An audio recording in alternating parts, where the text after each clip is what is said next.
Living every day in your head for free. You can tap away, but I will not hear you scream. You can break the keys, spread your toxicity, your world outside reality.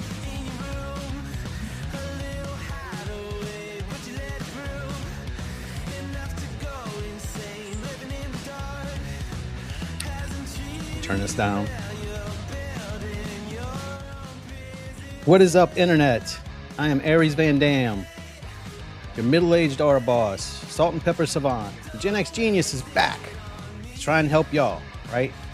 That's right. I am an educational channel. I'm here to help y'all make better arguments by pointing out all the bad ones in all these debates. It's really just how I get my content to go through, because YouTube likes to screw with me a little bit.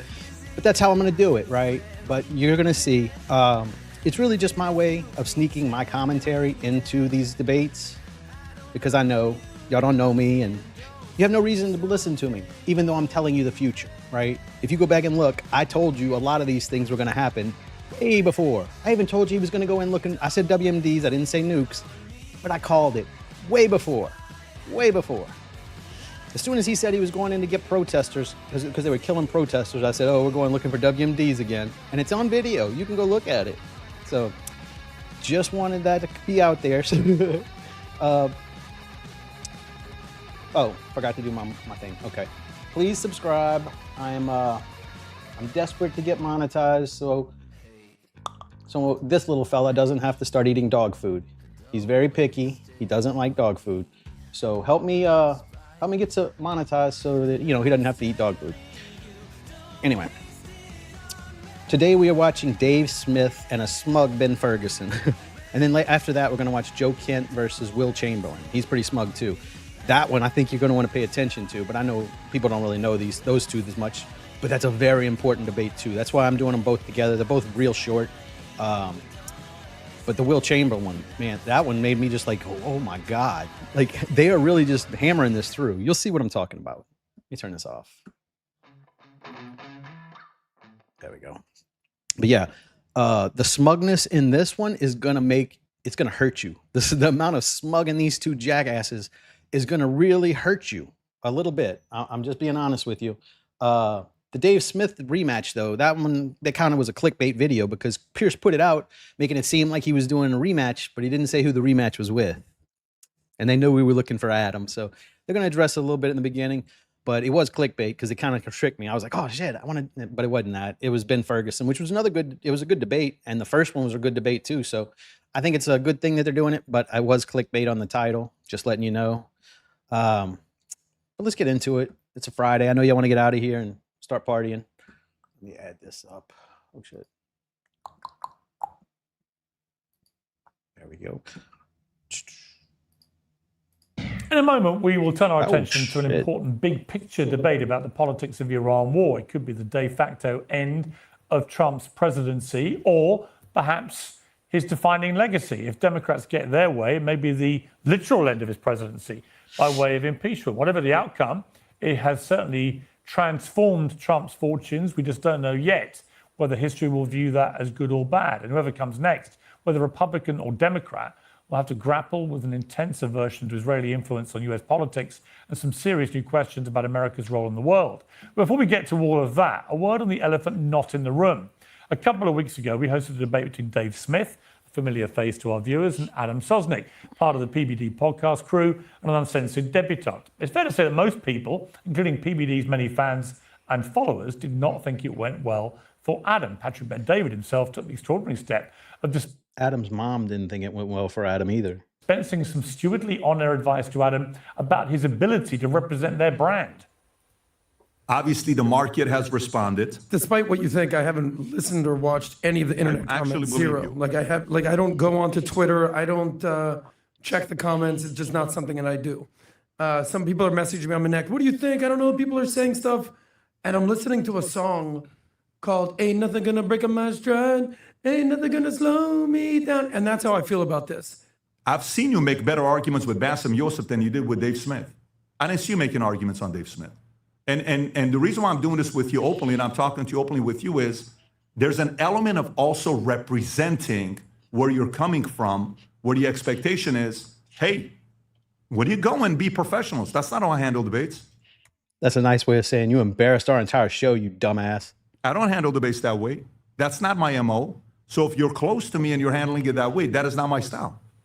Well, at the end of that debate, Vinny Oshana, another familiar face to our viewers, concluded that Adam had only one option: to save face and the PBD team's reputation, and to burnish his debating credentials, he must face a rematch. People are like, he's on cocaine. I read the comments because I want to know what the temperature is. You have the arsenal. You had the ammunition. To be fair, I think that Vinny's on something too. I don't know what, but it looks like he's on something had too. this big ass arsenal, and you just used a pistol. You were just like kind of going after and doing. And it's pretty evident because he just said Adam has a big ass arsenal.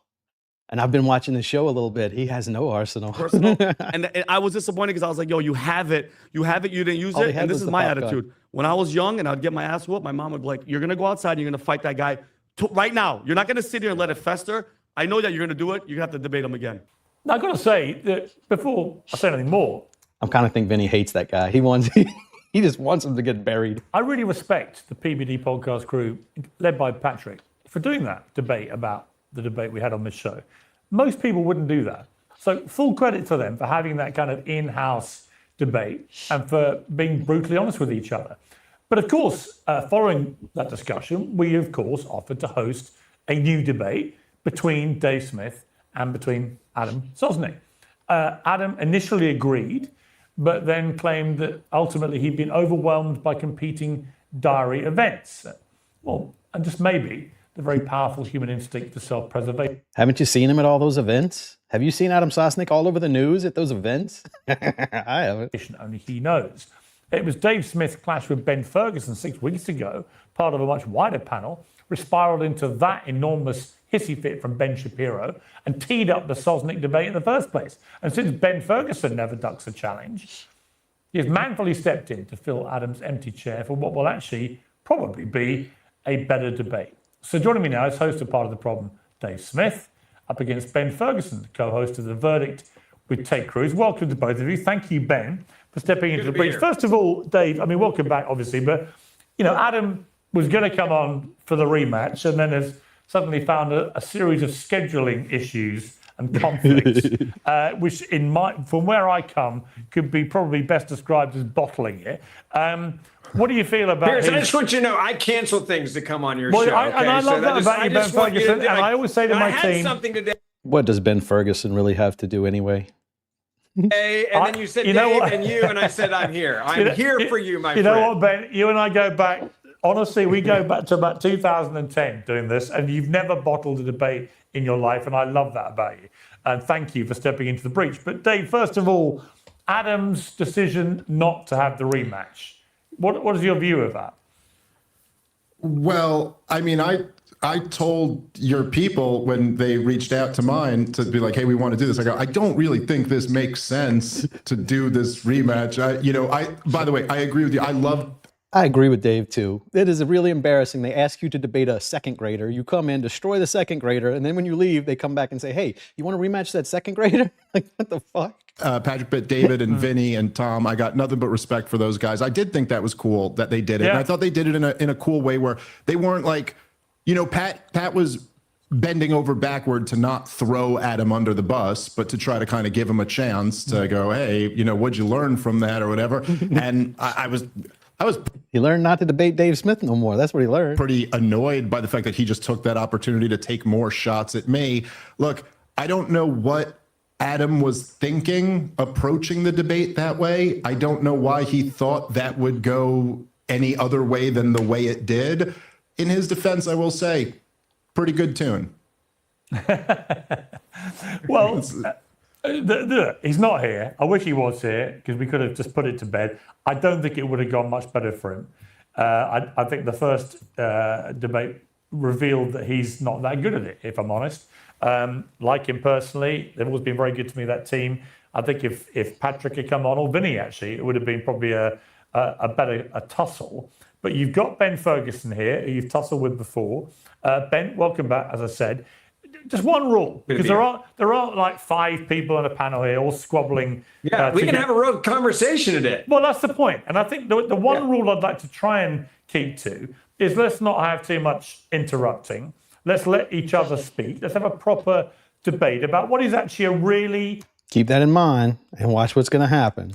Interesting debate, I think. And it all stemmed from something that Dave Smith on this show said about the United States being... Well, let's listen to it. The IDF is the worst terrorist organization in the region. Let's get real. The United States of America is arguably the worst terrorist organization in the world. If you want to look over the last 25 years, how many innocent civilians we've slaughtered. You're getting us into what the neocon. Yeah, that's right. You're getting us into the neocon 7th war, which they've been dying for the last 25 years. Now, as a consequence of that, all hell broke loose, obviously, online. And Ben Shapiro said about Dave, I'm sorry, but you hate the country if you say America is the worst terrorist organization in the world. You just do. And Dave has since responded to that on this show. But Ben, let's just get you to... because Ben... Notice how that entire argument's just an assertion, too. If you do this, you just do. No, that's not how that works. Dave's already explained what he meant about this. Yeah. And many people agree with it, right? And, you know, just to prep you up for this, you're about to defend the charge that America is not the world's worst terrorist organization within hours of Donald Trump posting to the world that a whole civilization will die tonight, never to be brought back again. But in the context of the words coming from the President of the United States, quite hard to argue that that is in itself, those words are not the words you would normally associate with the leader of a terrorist organization. Yeah, look, I think 2 things about what the president said there. He's clearly talking to the leadership in Iran, and he's saying that you are going to destroy your people by not opening the Strait of Hormuz. I'm not screwing around. This goes back to FA. No, what he said is, if you don't open the Strait of Hormuz, we're going to destroy you. That's not. He didn't say no. Go read it. He didn't say that. AFO. The president of the United States of America is using the same foreign policy that Hillary Clinton used, that Bill Clinton used, that Jimmy Carter used, and that Barack Obama used. When did any of them threaten, Ben? Never. When did any of them threaten? Let me finish the point I'm going to make there real quick, because it's important. This president, the only difference between his foreign policy with Iran and the other Democrats I mentioned was they all said that they couldn't get a nuclear weapon, and Donald Trump said, I am actually agreeing with you, and I'm going to do it. I'm going to stop them. And didn't those other people that you're all saying didn't do anything about it? Did they get a nuclear weapon during their regime, Ben? No, they did not. So maybe their way works a little better, because it looks like they're about to get it now under Trump's way, because they killed the guy who didn't want it, and now the guy behind him does, and they're negotiating that they're going to get it now. So how did your plan work out, Ben? How did your stupid fucking plan work out? We bombed them, and now they're going to get nuclear weapons. We had them not having it and happy not to have it, and we had to change that. The president doesn't bluff. And so when he puts that out, I think... Really? Did you destroy them? You gave them a deadline. Are they destroyed? I think he's had about enough of this. I think he's had about enough of the fact that Iran, even after we go and kill their first level, their second level, their third level, and their fourth level of people, they're still not giving in. He's like, okay, you guys want to play this game, FAFO, and I'm going to act, which is exactly, by the way, why I voted for him. But just before I go back to Dave to respond to that, explain to me the difference between the belief that Donald Trump has about Iran, that they want death to America, death to all Americans. That's why they want a nuclear weapon. And if they get one, they will kill millions of Americans, which is why America has to stop them.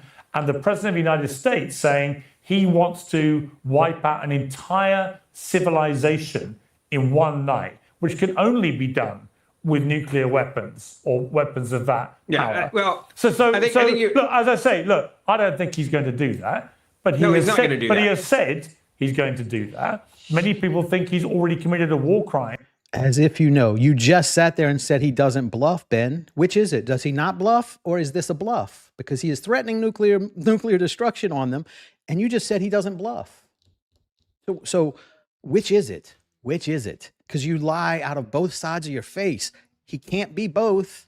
In signaling his intention to do that. But that's for another day. But my point is, what is the difference in terms of language between the head of Al Qaeda, say bin Laden, saying wanting to wipe out millions of Americans, or Iran wanting to do that, and America wanting to do that. I mean, that would be Dave's point, I'm sure, in a moment. But before we go to him, what is the difference?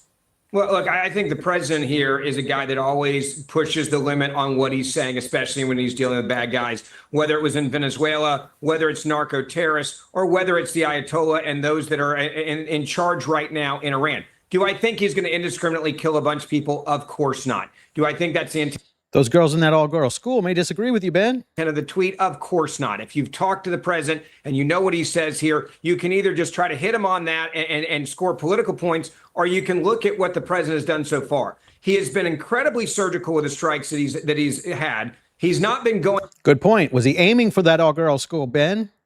If he's surgical with it, was he aiming for that? What about that volleyball team, the girls' volleyball team that he hit later? Was he aiming for them too? After and just bombing. I'll go to an example that I think Dave used on this show. He's saying Israel's just bombing all these buildings in Gaza, for example. That's not what the president's done here at all. The president has been very surgical in using our military. I have no doubt that that's what he's going to do here. And what he's saying is, if I go after your electrical grid. There you have it. Trump hates girls. He hates women, especially the ones that are still not old enough to be adults, because he keeps blowing the shit out of them. And he's very surgical, according to Ben here. So if Ben's right, Trump hates underage girls. Maybe from the Epstein thing. Maybe he has a bad experience from that. You literally are going back to the Stone Ages when there was no electricity. So if you want to hit the president political points to win a political argument, fine, do that. But what the president's saying in that tweet, I think, is directly to the leadership in Iran and telling them, I'm not screwing around. This is going to be very bad for you. Open up the Strait of Hormuz and do it immediately. We can have a ceasefire. You guys have been talking to us for a while now. You know how to do stall and delay tactics. This is a deadline. This is a red line. By the way, other presidents have given red lines before. They just don't back them up. This president does. Barack Obama didn't back up his red line multiple times on foreign policy issues, including when chemical weapons were used. Well, that is true. Yeah, that is true. But Dave Smith, let me come to you. I mean, my big problem with this is, like I say, this will be airing after that deadline has passed. And my guess is the Iranians will not concede in the way that Trump wants them to before this deadline. Maybe I'm wrong, and maybe they will, but I don't think they will. And therefore, they call his bluff to a degree, and Trump will not then go through with what he vowed to do. But have no fear. They gave us their list of demands, and Trump said, fine, we'll go with that then. We'll just go with that. Whatever it takes to get me out of this. And then Israel broke that. I don't know if they've got to that. I don't know when this one was recorded, so I'm not sure if they got to the point where Israel double-crossed them and fucked us over again. Which is wipe out the entire Iranian population. And then he becomes, the emperor with no clothes to a degree, the boy who cried wolf. It's like there's a danger in that as well, in the president of the world's greatest military not doing what he says he would do if X, Y, Z doesn't happen. Well, okay, so let me say, first of all, there's just this obvious contradiction in what Ben just said there, which is that on one hand, he's saying the president doesn't bluff. He draws a red line and he sticks to it. And then on the other hand, saying, that's just Donald Trump. He talks crazy like this. And you're just trying to win a cheap political argument if you look at what he's literally saying. Remember, he never bluffs and he's surgical. Remember that.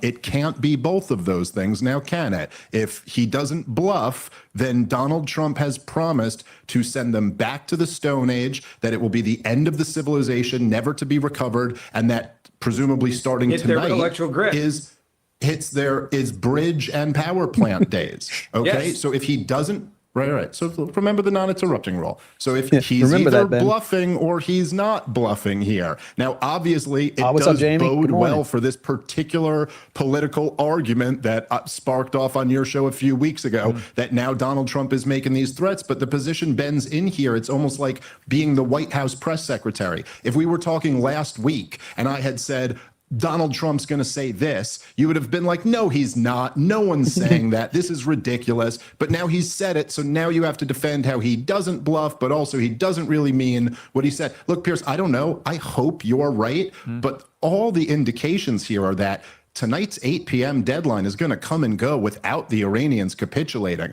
And so Donald Trump has really put all his chips in on the center of the table here. So to the dynamic you just laid out, he's now painted himself into this corner for absolutely no reason.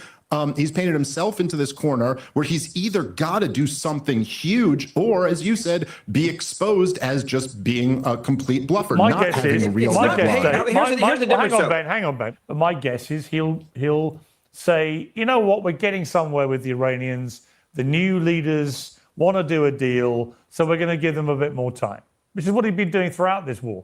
And Ben, the trouble with doing that is if you keep doing that, but the Iranians keep saying, no, we're not talking to you. What are you talking about? And they keep the Straits of Hormuz shut, and they carry on firing weapons at their Gulf neighbors, and they carry on exactly what they're doing. And then you have Pete Hegseth saying, we've got total air dominance, and right until one of our fighter planes gets shot down. 3 of them, and we I have think. to send in $300 million worth of rescue mission to get. And then we have to burn like 4 helicopters to get out of there. Yeah, we're wasting billions just on this horse shit. Just on this horseshit. Get the pilots out. That doesn't say to me that all these defenses have been destroyed, does it? Piers, we have total air dominance over the country and hitting one of our planes. Yeah, when you're throwing a lot of stuff up in the air, going after airplanes. So dominant that we set our own helicopters on fire. Planes, there is a very good chance you'll be able to get one. That's why it's called war. No one said that they would never touch one of our airplanes. Go find that quote. It doesn't exist. But the fact that we have total dominance over the airspace is I think the quote would be, we have air dominance. Dominance means you're not getting them shot down, dummy. proof. The fact that we were able to go in there with helicopters and do real search and rescue missions and bring them home. By the way, some of those helicopters also got shot at from the ground, some of them with AK-47s from the ground. That doesn't mean that it... Do you mean people shoot at you whenever you drop bombs on them? Oh my God. Oh, I didn't know it was going to get violent. It's totally perfect. In Venezuela, we had total air superiority there. We also had one of the guys that was flying one of the helicopters get shot from the ground. It's called war. The idea that like people aren't going to get hit or things aren't going to get hit or equipment aren't going to get hit, that's a video game. That's absurd. That is not what the president's saying. That's not what the Pentagon is saying. When you have total air dominance, it means you can do and hit what you want to 99.9% of the time, and they're not coming back after you. They don't have radar systems. We've taken them out. We're able to pretty much fly freely over that country and hit targets that we want to hit. And so I think what you're saying is basically you're trying to make it a lot worse than it is. Dave said on the last show, and I was watching it earlier as I was prepping for this, that this is a quagmire. If you go, and this is the part where I say it's like rooting against America. The definition of a quagmire, if you ask social media, is a little different than if you actually look up the definition or you ask AI. A quagmire is years. A quagmire is 2+ years if you look at how they teach it in military schools. This isn't coming from me. This is if you go to West Point, they say if you are bogged down in a war and you are losing or stagnant, they use Vietnam as an example of that. They use the never-ending war in Afghanistan as another example. The word quagmire starts being used after years. We're talking weeks into this thing, like 2 months in. We're talking about the fact that we've taken out, and you say, well, the president's got a problem here, and they don't believe him. You've taken out their top leader, then their replacement, then their replacement, then their replacement. You've taken out their air superiority. You've taken out their Navy. Like, you guys, I'm sorry, like the idea that this is a quagmire. And yet that strait is still closed, is it not, Ben? Is that strait still not closed? They keep not understanding on purpose, I think, that just because you're killing more people doesn't mean you're winning the war. They're still stopping the oil from going through. So how are we winning? We're not winning because our gas prices are going through the roof, and they know we're about to overthrow our presidents and stuff over this. They are winning. They are winning. Even though we're killing more of them and destroying more of their stuff, they don't care. They don't care. They're just going to bomb all of our allies over there until our allies hate our guts too, because we're not protecting them. So they are winning. Or is not successful, and well, they won't believe the president if he bluffs on this one. Call the last 4 dead guys that were the leader of Iran and tell me they don't believe President Trump. Why, if the United States has such incredible, overwhelming military success in this war so far, why are the Straits of Hormuz still shut? Because I think if you look at the issue there, number one, you're dealing with international issues there. And number two, you're also dealing with the fact that it is a waterway. And if you can't just like go in there and bomb the hell out of it and then expect the ships to come through. It has to be orderly. 3, if you talk to maritime individuals, specifically those that deal with insurance, I did about an hour and a half phone call saying, teach me everything. It has to be a safe place or you cannot. Can you imagine how stupid that person on the other end of the phone must have been that they called Ben Ferguson and said, explain it all to me, Ben?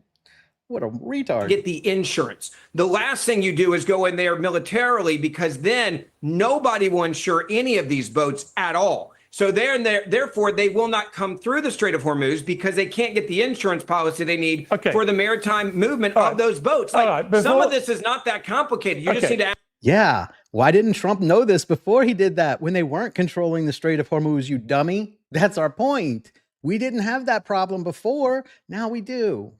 So who's winning, Ben? Ask questions. Okay, before I go to Dave, just be very clear with me in your head what victory looks like. At what point can the Americans, Donald Trump, claim victory and leave? To me or Dave? To you, before I go to Dave. Oh, to me. Yeah. I think to the one who thinks they are going to win, stupid. There's two different definitions here of victory. I think there's the clear victory, which Trump talked about from the very beginning, and all past Democratic presidents since 1979. Iran cannot have a nuclear weapon. That is my first definition of victory. If we have Iran that has been pushed back to the Stone Ages and they're nowhere close to enriching their uranium at 60+%, and that we know that we are safe from a nuclear Iran and a dirty bomb, they've clearly said over and over again, death to America. We know that's their. There we go again. They love throwing that in there like it matters. We say a lot of really awful things about Iran too, just so you know. But even if that's the case, even if we weren't talking bad about Iran, you're going to start a war because they say naughty things about us when we kill their fucking presidents and shit. We bomb their all-girls schools and you're mad that they say death to America. I would say a lot worse than that if they blew up my daughter's elementary school. Jesus Christ, y'all don't even look at this from any perspective but your own. And that's the problem. It's a very feminine way of looking at things. Are y'all feminists? Of course. Their intent, they've been saying it for 40+ years. That is my definition of victory. A bonus on top of that, a tier 2 victory, which I think the media has already made this the new standard, which I disagree with fundamentally, is that there is regime change. The president's made it clear he would love for there to be regime change. And by the way, there has been. We've killed their top 4 guys. So that's 4x regime change, in my opinion. If 4 people that were in charge. You killed a guy and now his son's in charge. Does that sound like a real big regime change to you? The only difference is the new guy does want nukes and the old guy that you murdered did not. He had a fatwa against it. So let's kill the only person in Iran keeping them from getting nuclear weapons. Let's go kill him. And just hope the next guy also feels that way, which he doesn't. Are no longer in charge. That's pretty good. Would I love for the people in Iran to be able to take over and have genuine freedom? Yes. Is that what I consider a victory? No. That is a bonus. All I care about is that Iran doesn't have a nuclear weapon and they're not killing more men and women in uniform. They've killed more men and women in uniform from America than any other country in my lifetime. I want that threat off the table. That's my definition of victory, no doubt about it. Dave Smith, your response. Well, I mean, again, just as is almost always the case with war propaganda, it's just the contradictions are just everywhere around you. It's like my secondary. What do we say? I was about to. My secondary goal is regime change, but what do we say about interruptions, Ben? Pay attention. I'm going to count them for you. There's already been regime change in this war, but it's not a war. But we've always been at war for 47 years. Always said it's a war. Pierce. That's 3 after they just had a talk with him. Okay, buddy. Yeah. Okay. Well, you say it's a war. The administration won't admit that because it's totally illegal if it is. Even Donald Trump himself said we can't call it a war for legal reasons. But yes, of course, it is a war. But I mean, Pierce, if you just think about how many people, and I got to say, particularly, I'm stunned by the Iranian expat types, which I've debated a couple on your show before, because I always am a little bit more for. Usually they're women. That's weird. Giving to them when they say something like, it's just how brutally repressive the mullah and the Ayatollah's regime is and how they want to liberate the people. But not one of them have jumped off board since Donald Trump has essentially announced total war against the civilian population. And here again, Ben repeats, send them back to the Stone Age. I'm sorry, did women have liberation in the Stone Age? Is that when Stone everyone Age gets is to not take their having burqas electricity. off? I said that earlier. But Dave, I don't mind the debate, but I said it earlier. Does that lead that to? means not Right, I know, having, and that leads. Yeah, does not having electricity lead to women being empowered in some way? electricity. Right. That has nothing to do with women's Yes, I rights. understand. Ben, sorry, hang we on, said hang we're on, not going hang to. on, I'm sorry. Ben, We said we're not going to let me interrupt just say you. on that Listen, point, Ben. That's war against the civilian population. Well, Dave, what Ben is doing is what I've noticed a lot of people on the right have been doing, who are still very pro-Trump in this war, is you're translating what Trump apparently meant when he said, we're going to bomb you back to the Stone Ages. You have decided it means no electricity because it's the only way you can really justify it, right? Piers, and which so, I've been talking Donald Trump and I would since say, Ben, I would say this: when you said victory, that's why it's interesting to get you to clarify what victory is. When you said it, it's stopping the Iranians from developing a nuclear weapon, a dirty bomb. But that's what we were told had been achieved last summer. At the end of the 12-day war, Trump literally said that. We have stopped them developing. Greatest success in he said it was the greatest success in something. And I'm like, no evidence of any of that. And now we see we're bombing them again because it wasn't a success, obviously. A nuclear weapon mission. It should have been a nuclear fallout if they destroyed that much uranium with a bomb, wouldn't you think? So why was there no fallout? Accomplished. Here we are, less than a year later, 9 months later, and we're being told that victory will be if the United States and Israel stop the Iranians developing a nuclear weapon. But what's happened in 9 months? Here's great question. You have 60% enriched uranium that we know about that they still have. That's part of what we want to get out of the country. How do they still have it if we totally annihilated it before? Doesn't totally annihilated mean that it's not there anymore? That is just taking data and looking at it and then saying, is this still a threat? How quickly can you get 60% to where it's military grade, to where you can get a dirty bomb? It's really damn close. So the president made another calculus here and said, okay, we hit those two. That's the problem. We got President Trump trying to do calculus. That's the issue. Facilities, they didn't stop what they were doing. They still have it way too close to military grade where they can do a dirty bomb. We know their intent is to kill innocent people and get a dirty bomb. They've said it over and over again. So therefore, because of that information, we are going to go in yet again, and we're going to make sure that America is safe and the rest of the world is safe. All right, so Ben, do you accept? First of all, who told you that? Who told you they had that, huh? Why do you believe them? Because Israel says so? I mean, yeah, they probably do have it, but I don't believe it because Israel says it. That if the Americans and Israelis do not get the enriched uranium out of Iran, this is not victory. It is a failure. The war will have been lost. Now, I think there's two ways you can look at that. And again, this is coming from a military mindset. Number one is I talk to people in the military, they say, look, if they can't access it. You think this little howdy-doodle looking motherfucker knows anything about the military? Right? If we bomb it in and we push it in and they can't access it anymore, that could be considered a victory from a military standpoint perspective. And again, this is way above my pay grade. That's why I ask other people questions that are experts. Would we love to get it out? Yes. But if we can't get it out and they can't get it out, that can be a victory. It depends on where it is. It depends on how much we bombed it. It depends on how secure it is if it stays in the ground there. So I don't say it's only one or the other, success or failure. It depends on the information on the ground. And if it is in a place where they're like, no one's going to be able to get to this, we can't get to it, neither can they, it's now unusable, that's a success as well. But I'd love to get it out of there. Yes, I don't like Iranians having anything close to it or having it in their backyard. The problem is, if you put it in the ground, it's done, it's done. Let me come back to Dave. I mean, the problem is I've got increasingly limited confidence in the statements about the state of Iran's uranium and ability to build a bomb because of what happened last summer. I believed what I was told, that I didn't. After the 12-day war, that was it. The threat had been neutralized. They couldn't build a nuclear weapon. That was it. And here we are in March. This was last summer. And in March now we're being told they've got all this enriched uranium. None of it got removed last time. It's still there. And how are we going to know whether we've removed it from their ability to use it or not? We're not going to know. So, unfortunately, that to me doesn't look like a very substantive victory claim to me. It's just going to muddy the waters again. That's right.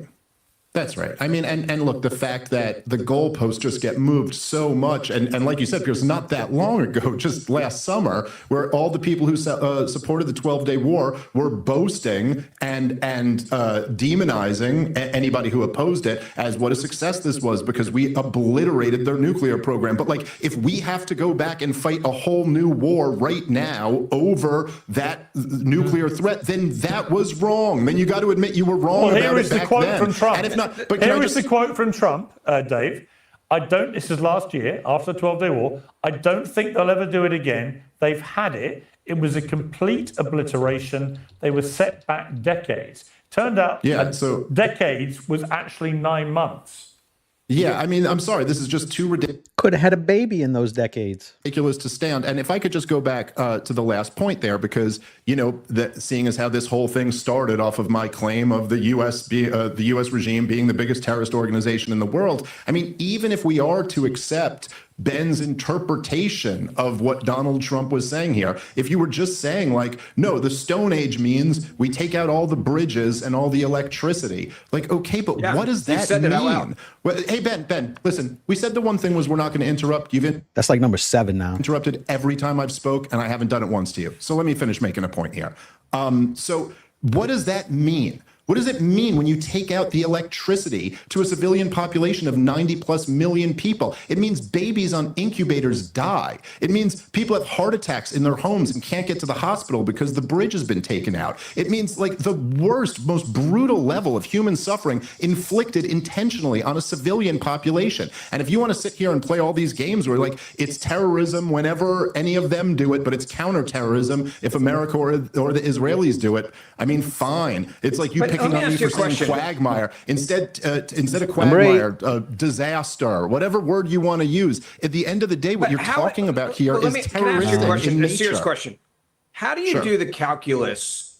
And if we go with the premise that you just said about if you take out the electricity, by the way, you're assuming they have no generators in the hospital, which they do. You're assuming that ambulances can't run, they still can. But how do you do the calculus? If you take out all the bridges, it makes it tougher. But how do you do the calculus of Iran getting a nuclear weapon and then killing a whole lot of innocent people? Like you're not. I don't like war. Okay, I don't like innocent people suffering. But when I look at a nuclear weapon in the hands of a terrorist regime that sponsors more terrorism than any other country in the world. If that were true, then why doesn't it bother you that Israel has one? They're a terrorist regime and they have one. They just lied to us. Our greatest ally who lies to us. My lifetime. Who's killed more American soldiers than any other regime in my lifetime. That's a fact. And a country that declares over and over again, they want to kill you.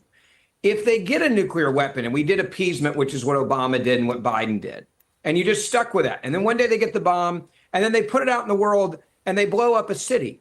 How do you do the math on that one? Because you keep acting like America's doing something evil here when all we're doing is trusting. So base our policy off of an if that's in your brain that you think might happen, that they don't even have a nuclear weapon and you think they might get one and then you waste it and blow up a city instead of using it as a defense mechanism to keep the other bloodthirsty country in that region that already has a nuclear weapon at bay. I think they would need to keep that nuclear weapon and not waste it on a city. They would need it, right? To keep Israel back. The terrorists, when they say they want to kill you and they keep doing it, that if they get bigger weapons and they get ballistic missiles, they're going to use them, which, by the way, they already have.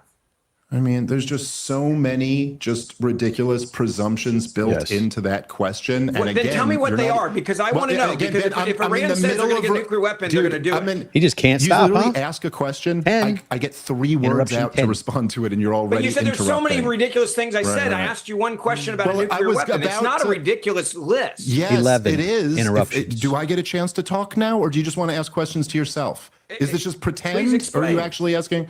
Sure, it's not a hard problem. question, Dave. That's the point I'm making. How do you do it? He was trying to answer the question before that you started interrupting to ask a new question. That's what he's trying to say, Ben. This is a debate. You don't just get to fire questions and then answer, and then more questions before he can answer them. But calculus on Iran getting a nuclear weapon, that is not a list this of is things. Literally, this is why I didn't want to do it with Ben also, because this is just how he debates. It's just I can't answer or you won't shut up. Really Which obvious tough questions. All right, Ben, you have given a solemn pledge not to interrupt. This is just so ridiculous, let dude. Dave respond. Okay. Go ahead. Just for the record, Ben, everyone can see through this tactic. Everyone can see through it. First of all, the Not smart intelligence people. going. Yeah. There you go. Yeah. Like the old men watching Fox News are the smart guys. They're real smart, brainwashed. Every one of them can see through this bullshit. Okay, so the intelligence that we had leading into the 12-day war, which was right there in the annual threat assessment, which Tulsi Gabbard testified under oath in Congress, was that Iran had not made the political decision to start developing nuclear weapons yet. And so now you've got it as if we do nothing, not only do they have deliverable nuclear weapons, but they've used them offensively, which no country. Yes, you did. Which no country in the history of the world. I said they had 60%. 60% is not a nuclear weapon, Dave. Go back and listen to what. He just said they would use it to blow up a city. How would they blow it up a city then?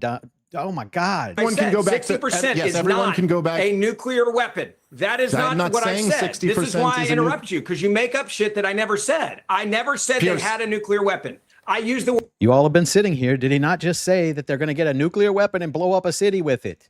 Now, how are they going to do that if it's only at 60%, Ben? Pierce, if and close. Okay. Honestly, I'll just, if you want to let me speak, I will. Anyone can go back and listen to what you just said. I'm not claiming you said 60% Yes, was please uranium. rewind it on YouTube. Pierce, do you remember the part where he said, and then they detonate a nuclear bomb over a You know city? what? Do you As remember Ben that? just said, Dave, everyone can rewind it on YouTube. Yep. This is just so stupid. He's laughing. That was It's a bit like when Switzerland right Marco there, my Rubio friend. said That was what he Switzerland. said. Well It's a bit done, like Switzerland. when Marco Rubio said, actually, the reason we preempted the attack was because we'd heard the Israelis were going to go in, so we thought we'd better get in before the retaliation came. And the next day we were told that he hadn't said what we'd heard with his own mouth. That's the brainwashing. That's the brainwashing. You don't believe your ears and eyes. Believe the shit we put on Fox News. That's the brainwashing. There you go, Ben. You just did it again. So anyway, the point is that, look, and as I've made this point before on your show here, Pierce, I mean, this is just like, even the argument here. Look, we sat by the United States of America while Joseph Stalin developed nuclear weapons, and we knew he was doing it. While Mao Zedong developed nuclear weapons, and we knew that he was doing it. These are the most evil people who have ever lived. We didn't launch a war of aggression to stop them. Now, that doesn't mean you don't pursue diplomatic goals here, but to say Obama, and listen, Obama and Joe Biden had horrible foreign policies in a million different ways, but it's not true that appeasement didn't work. They had a deal. If 60% enriched uranium was the big concern, well, Iran was down to like 3% enriched uranium until Donald Trump tore it up. Now, there were sunset provisions in the JCPOA, and perhaps it would have been better to try to strengthen them, to try to come up with a better deal here. But instead, at the behest of the Israelis, Donald Trump insisted on these ridiculous negotiating strategies. This no enriched uranium at all, no civilian nuclear program, no intercontinental ballistic missiles, no supporting Hezbollah or Hamas or any of this. And this was. It even got down to roadside bombs. He wanted to make them take out their roadside bomb. Now, why would you care about that unless we're planning on putting some boots on the ground? That's the only way those roadside bombs can affect you, right? It's That's never a good going to thing lead not to a deal. Support a terrorist organization. Well, it's not. You think we should allow that? Great thing. It's not such a great thing when it leads to this. And now, Ben, is it? and Ben, the It's point I leading would to make, death and destruction. Ben, the question I have for you is, Ben, Oh, if that's he what you just got. said that we should allow. Look, everybody, we got a Zionist in the chat. Look, there's a Zionist in here. Oh, I hope he's joking. Iran to sponsor Ben. terrorist organizations. Ben, if He you're just said we should allow them in the Americans deal to too. like sponsor Proud Hamas and Hezbollah. Ben. Like, what the hell world are we living Ben, in? let where me ask you a sit there and question. go, Ben, if your "That's position, insane, Ben. foreign policy." You're the terrorist. Ben, if your position, I'm the terrorist, Hang okay. on, Ben, if you're Hey, Joe Biden, safe or clown, whatever. Does it hurt you when they say that? When they scream that over in Iran, does it hurt you? Show me on this doll where it hurts you, big guy. What the fuck? Go to war over position that. Fucking is clown. that if a nation espouses a desire to wipe out another country, then the country on the receiving end has an absolute right to not just defend itself, but attack the country threatening them, right? That's the defense for, right? I think it also has to be based on, do they have the ability Right, to okay. do this? So right? assuming ability. So Right, okay, so here's my are they question. trying to So get here's the my ability question. to So do it? when the president of a country says publicly that he is going to, well, I'll read it again. A whole civilization will die tonight, never to be brought back again. I don't want it to happen, but it probably will. When a president of a country says that, presumably by your definition, Iran would now be perfectly entitled to attack the United States. I think Iran's already been attacking the United States of America. No, That's why we're in this conversation right now. They've killed more American soldiers than anybody else in the world. If they wanted to attack mainland America, by your criteria, they would have an absolute moral justification. Because you have a nation I'm not in going to say America. it's a moral justification. That was a good point by Pierce. I'm not used to him making those. And what I'm saying is, and I'll go back to what I said earlier, the President of the United States of America has said to them, you need to make this deal and open up the Strait of Hormuz. This is all about land that's not actually theirs, and you're not going to hold the world hostage. And if you do, continue to hold us hostage. I am going to take out your... Wait a minute. Democrats are still hurt by words. Let me see if there's anything up here that would show who the Democrat thinker is here. Let's see. Here we go. They literally scream death to America. Sounds like you're the one that's hurt by words, big fella. Sorry to interrupt the show, but Zionists got to be talked to like that. And your electricity, and that's on you. That is completely different than the scenario that you're asking. By the way, I wish you'd ask Dave the same question I asked him earlier. If they get a nuclear weapon and then detonated it somewhere in the world, how do you, I thought you said you didn't do say that that. calculus? Wait, hold on. Answer the but you didn't question say yet. that. But you That's didn't what say I that said. they detonated somewhere in the... Rewind it, everybody, on YouTube, and you'll see exactly the question I asked. Well, to be fair to Ben, he did say, what if they got a bomb and then used it to wipe out a city around the world? Thank you. Yeah. And then exactly what I said. Thank you, Pierce, for being That's on. what I was claiming. And then he denied he said it. Then he said, I didn't say they would get it over 60%. How would they detonate it if it doesn't get over 60%? He's arguing two sides of the argument, and they're both the opposite sides. He just said that. Then he argued that he didn't say it. And now he's saying, well, I just said that they would detonate it over a city. Are y'all seeing this? Are y'all seeing this? You said that you denied last time. You interrupted me when I said you were making that claim and said you never said that. No, I said they didn't have the bomb. I said if they got the bomb, how do you make the calculus? And you haven't answered that question yet because you don't know how to answer it. Your foreign policy is fraud, Dave. Your foreign policy is bury your head in the sand, bother no one, and then no one bothers you. And when you're dealing with terrorists, that never works. 9/11 is a great example of that, by the way. We were literally burying our head in the sand, acting like Osama bin Laden was not a threat after he kept saying he wanted to take out America. He wanted to go after America. And every president did the same thing. They buried their hand in the sand, and they said, we're not going to deal with him right now. We'll leave him alone. Okay, we won't let me get ask you wars this, in the Middle Ben. East. Let me ask you this, so Ben. I want to ridiculous play and ahistorical. Ben, what's interesting? America was just Factually not accurate? Okay. intervening. No, it's not actually. We were not interventionist until 9/11. Yeah, right, please. We were bombing Iraq. Vietnam, we had a sanctions Korea, regime around Iraq. We had military bases in Saudi Arabia. And by the way, every one of the things that the terrorists objected to what were we doing in the Middle East? interventions. Nothing. No. We were Bill doing nothing Clinton when had 9/11 happened in the Middle East. The UN, we were not. You don't know what you're talking about. The Were UN we estimated, invading a country in Iran on 9/11? No. Can I finish Were we a at war sentence, with or are you anybody just in the gonna Middle East interrupt? during 9/11? Okay. The answer is no. Dave had Pierce make that announcement in the beginning because he has said he hates debating, Ben, because that's all it is. Interruptions that make no sense and lead nowhere and deny shit he just said. He said no interruptions, and Ben can't do it, right? Can't do it. He would already be disqualified from a real debate. We were asleep at the wheel on 9/11. There's a reason why John Ashcroft wrote a book called Never Again, because we were so asleep at the wheel that we realized afterwards we can never allow it to happen again. When Madeleine Albright was asked about how the UN had estimated that 500,000 children had died of starvation and malnutrition due to the Clinton blockade around Iraq, she said, and I quote, "That price is worth it." These were the non-interventionist years of peace and prosperity. What? 92, 93, 94? We're talking about 2001. That's a long ways off, bro. Right, that's the point. You said we were non-interventionist before, and that is way before 9/11. It's like he doesn't even understand the words that are coming out of his mouth. Like he just said we were non-interventionist until 9/11. So Dave points something out from I think that's 1990, early 90s. That's how fucking dishonest these scumbags are. I said, what were we doing when 9/11 happened in the Middle East? In the Middle East on 9/11. Try 1998. Almost 2 decades earlier. No, I'm talking about 3 years earlier. You don't know what you're talking about. And you said that Madeleine Albright said that in the early 90s. You just said 90s on the show. I didn't 2001 say, I said in the 90s. When 9/11 happened. Am I wrong? 1998 is when she made the comment. It was all through the Clinton years. Bill Clinton stopped being president in the year 2000, 1 year before 9/11. Sorry, So this is you're just math, saying Ben. that the blockade of food is what caused 9/11 now? No, I'm not saying it. Osama bin Laden himself listed it as one of his stated grievances, along with the military. Oh, well, that guy's lying. He don't know why he did that.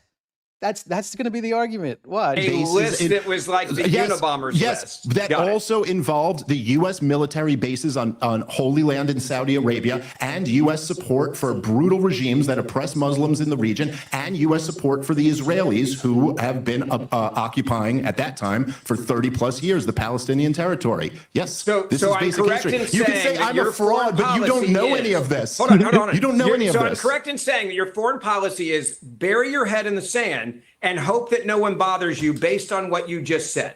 Because you're What a saying anytime we charitable stand up for us in the interpretation of world, my- that immediately Yes, it's going to be that's- our fault when we no. get attacked. Can I- That is your instead foreign of- policy. Instead of you saying it, why don't I just say what I actually believe? What I believe is that we don't launch wars of aggression, wars of choice, reckless wars against countries that don't pose a threat to us. I'm defending the just war theory of Christianity and the constitutional system that the framers laid out. If we do have to go to war, there should be a vote in Congress. Okay, so then here's my Correct. question. To every American that's watching that has lost a loved one at the hands of Iran, you're now telling them when they go to their graves on Memorial Day that Iran was not a threat to the United States of America, as you just described it, and who gives a crap that those American soldiers were killed at the hands of Iran and the terrorist regimes that they aid, sponsor, support, and give free passage to? Here's a good rule of thumb here, Ben. If I didn't say it and then you just say you're saying it, no, I'm not saying that. What I'm saying literally is that just we're going to said get. No, I that literally Iran didn't wasn't a say threat any of to that. us.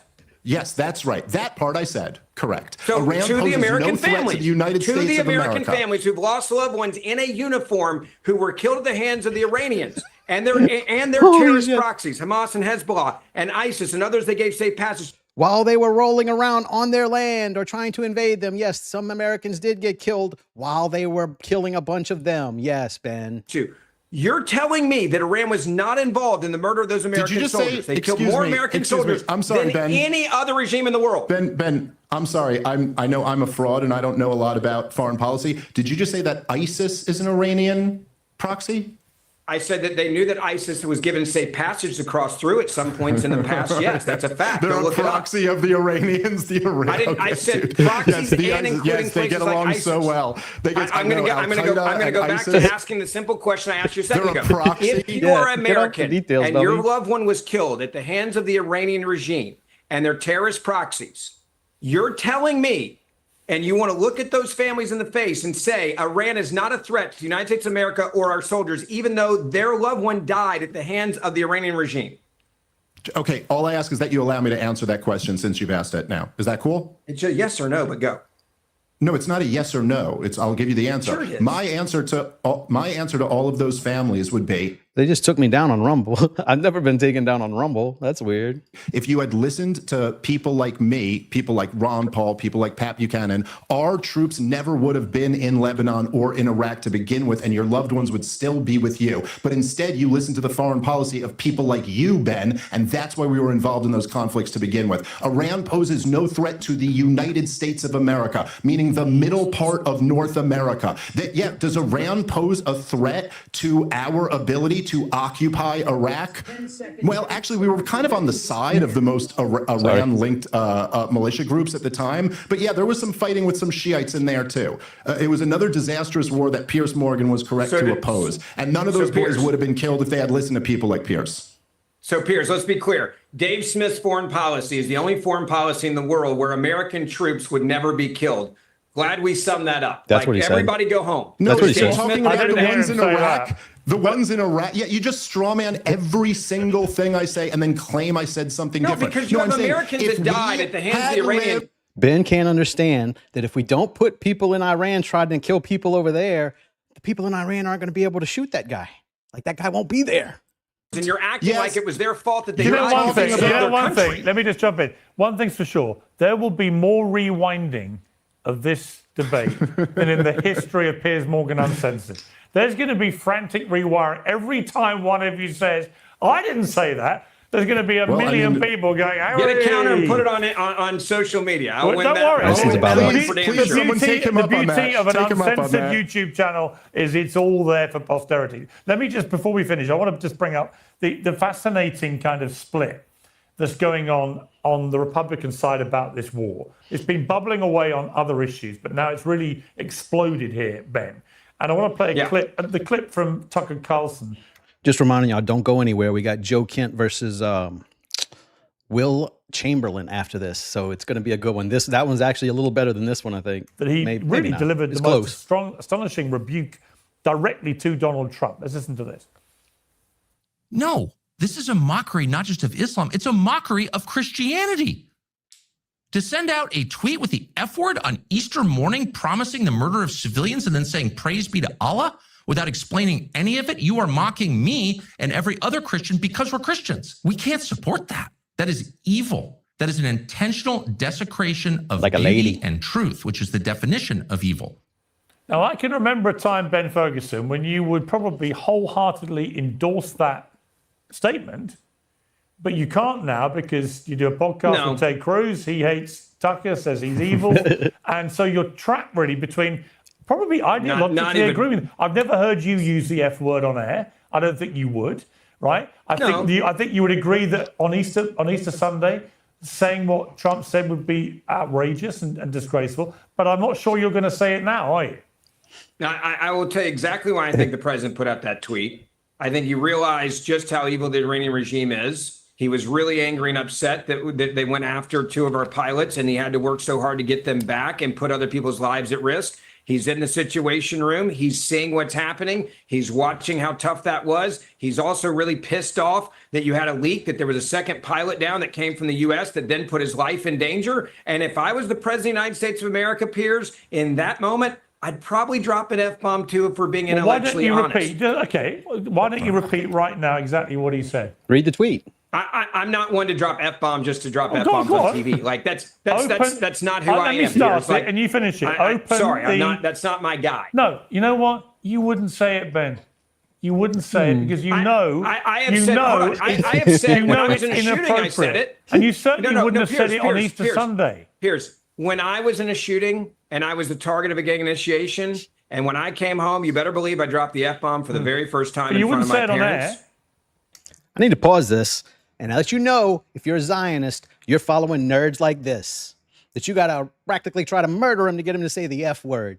That's the kind of dork you're following. I don't know. That no, day, you wouldn't. probably. I've never heard you do it on air. I said it in court. I said it in court when I saw the guy for the first time, and they had to bang the gavel and said, you can't say that in court. If I'm the president of the United States of America, in that moment, and I'm trying to get Americans back, I would hope the F-bomb would bubble up in your mind a little bit. I really do. It means he cares. Piers, can I just say, he cares about the people he's trying to go get. Listen, by the way, it's just such a juxtaposition here, like the irony that I'm just kind of like the shit-talking comedian and Ben's the suit and tie conservative guy, and who Ben, when he was supporting Ted Cruz in the 2016 primary, would have been just like all the other conservatives saying like, Donald Trump is too vulgar and unserious and all of this stuff. And I'm telling you as me, someone who will... I bet he was a never-Trumper, just like all the Zionists who love him right now. They didn't love him until he started attacking people for for Israel. Now they all love him. Drop F-bombs on almost every podcast that I'm on. Say it's not even just a matter of will you say the word. Great. It's not a matter of will you say the word. The president of the United States of America on Easter, while he's talking about a war that innocent people are dying in, and then mocking Allah. I'm sorry, man. And I know, Ben, you're boxed in to just not say the obvious. It's not boxed in. I gave you my explanation why I think he said it. It's an embarrassment. No, you just took a little shot at me. You just don't like the explanation. The president just got back two American soldiers but the that were shot down on Easter. See, he doesn't want his comedians saying the F word, but he wants his president to say it in front of everybody on Easter Sunday. I think to me, Ben, there's a middle. He got him shot down. To me, Ben, there's a middle ground. You don't have to go full Tucker. Hold on, did you just accuse Donald Trump of getting two pilots shot down? Yes, by launching this stupid war. Okay, here. All of the death is on him. This is why people, Dave, think you're an asshole. Would they have gotten shot down if he hadn't sent them over Iran? I don't think so. I think that they were fine sitting on the tarmac somewhere in like Virginia. Right there. What do you mean? Like, people you don't blame terrorists. You don't blame terrorists when they do things. You only blame the United States of America, which goes back to the point. I genuinely think you probably hate America. He didn't blame the United States of America. He blamed Donald Trump. Donald Trump is not America. That's what these brainwashed morons need to understand. Donald Trump is not America. You are not patriotic for loving him. You're patriotic for loving this country and the people who live here. Or you hate Donald Trump so much that you hate America by default. Like, you just blame the president for terrorists going after our guys. Sure. That's when they say you hate America. You actually hate America. Hey, Ben, let me ask you a question. Let's say that our government did become something that you would consider a terrorist regime. Let's say like real Nazis took over the United States of America, okay? Hypothetically, thought experiment. And they started doing Nazi stuff. They were really terrorists, whatever you would define that to be, which you never really define it. I'm in favor of the Second Amendment. I'm tracking with let's say, me too. Okay, so let's say they real terrorists take over the American government, and now the government's doing real terrorist stuff. If I were to call them terrorists, does that mean I hate America? I think you're calling the American government a terrorist organization with facts. If you're talking about the way you are, that's with evidence. Okay, so the debate, that's with evidence. Right. You're not. There's no evidence here on what you just claimed that Donald Trump got them shot down. That's completely different than Nazis. You should be intellectually honest enough to have that. No, those are two very different things. Is Donald Trump a Nazi now? Is that what you're saying? Is Donald Trump a Nazi? Is that what you're saying? No, I don't think you can follow a logical analogy here. It's one hell of an analogy, my friend. You're like, well, Donald Trump's the reason why they got shot down. Let's blame Donald Trump. I think that's anti-American. I think the president trying to keep us safe is pro-America. And I think the president going after a terrorist regime is always a good thing. Again, I'll take the people with IQs above 90 who understand the logical analogy I was just making. But Ben, when you're losing an argument when you have to go after my IQ, which is above that. Can't do it without interrupting. Okay, come on. Okay, keep interrupting. No, I'm not. I didn't go after your IQ. I went to the IQ of the above people a 90. You were implying mine was below 90. I can figure that out because I have above a 90 IQ, bro. No, actually, you can't, because I'm implying that only people with a 90 IQ would believe your line of bullshit. Nothing about your IQ was implied there. He never said you have low IQ. He said the audience with an IQ over 90. And this little troll doesn't listen. That's why he's terrible at debates. He doesn't listen. Actually. But anyway, you want to say this is why the people think I'm an asshole? Okay, again, like I said with Adam, man, let's see what the response from the people is. This is why the people think you debate in a really dishonest way. Okay, let's see what people think more. That's the idea here. That is a perfect way to end, because we'll let the people decide.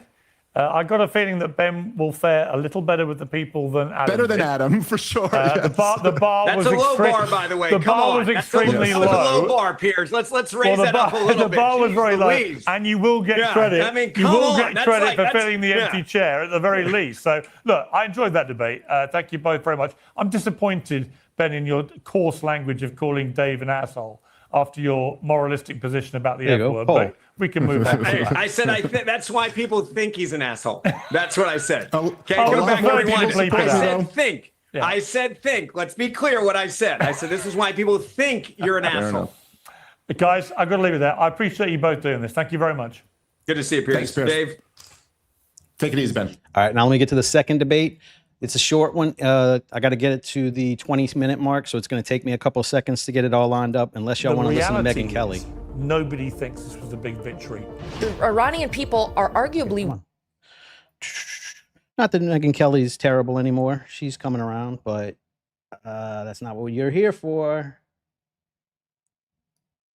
There we go. Let's go. The leader of Israel's opposition said that if this ceasefire is as good as it gets, it will amount to, quote, one of the most severe strategic failures in Israeli history. None of this bodes well for a permanent end to the war, unless, that is, President Trump is about to break with Bibi Netanyahu. Somewhat lost in the excitement of Trump's vow to end Iranian civilization yesterday, New York Times released an extraordinary report on how Netanyahu made the case for war in the White House. The Israeli premier, it says, planned a simple mission with swift regime change, but it had to be now. Or General Kane, the top US military official, reportedly told the president, "Sir, this is, in my experience, standard operating procedure for the Israelis. They oversell, and their plans are not always well developed. They know they need us, and that's why they're hard selling." All of this appears to echo the position of Vice President J.D. Vance and the former Secretary of State Antony Blinken. For several weeks now, we've been told it's an anti-Semitic conspiracy theory to say that Israel dragged the US into this war. Perhaps the only people who can plausibly declare victory today are those who said the evidence suggested otherwise. To debate all of this, I'm joined by Joe Kent, the former director of the US National Counterterrorism Center, and Will Chamberlain, the senior counsel at the Article 3 project. Well, welcome to both of you. I mean, Joe Kent, a lot of what you said when you resigned appears to have been pretty much confirmed by that New York Times report, which is extremely detailed and paints a picture of Netanyahu in the White House, in the Situation Room, with the head of Mossad appearing on a screen next to him, in which he laid out a 4-point plan for why this would work: decapitating the regime, the people would rise up, they would be too powerless to shut the Strait of Hormuz, and so on, most of which has not happened. What do you feel about the fact there's now this ceasefire, albeit it seems quite a perilous one? Is it a recognition, do you think, by President Trump that he's got to get out of this?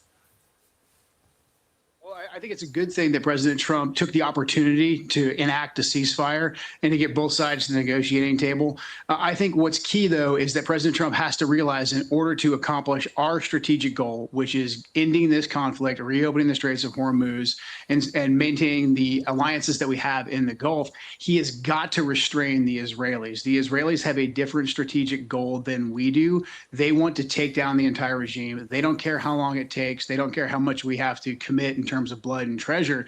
So the Israelis and us have parted ways in terms of strategic objectives. We have to be honest with ourselves. It sounds like, considering the fact that someone shared the origins of this war with the New York Times, that is recognized now by this administration. So the first thing that President Trump has to do in order to make sure this lasts is actually restrain the Israelis, take away key components of the military aid that we give them so that they lack the capability to go on the offense and to spoil this ceasefire. Will Chamberlain, your response to that? I mean, I think that's a completely incoherent idea, not merely wrong, but just incoherent. First off, it presupposes we have the ability to take away their offensive capabilities. Newsflash, they already have them. We can't just seize them. Are we going to invade Israel and take their planes? We can't. They have the F-35. They have these capabilities. Remember, they launched the 12-day war on their own. So, I mean, but even America, the debate but itself on that point, excuse me, that's our greatest ally. You telling me they're not going to listen? Well, on that point, the Americans could withdraw their funding. The billions of dollars that go to the Israelis, which they use to. Notice how Will doesn't even see that as an option. Like, that's not, that's silly talk. We can't not give them their allowance. To fund their own military, that could just be withdrawn. So America isn't powerless. It can exercise that power. Right, but the offensive capabilities they would need to strike Iran, they already have. They're the second biggest air force in the world today. Even if we said we're not going to give you $4 billion a year going forward, that wouldn't stop anything. And then the second point is that this is an unbelievably silly approach to foreign policy because we haven't hammered out final terms with the Iranians yet. We're still in the middle of negotiations. The idea that we would restrain our ally, who, by the way, just helped us achieve one of the greatest military victories of the modern era, we would restrain them. Where was that victory?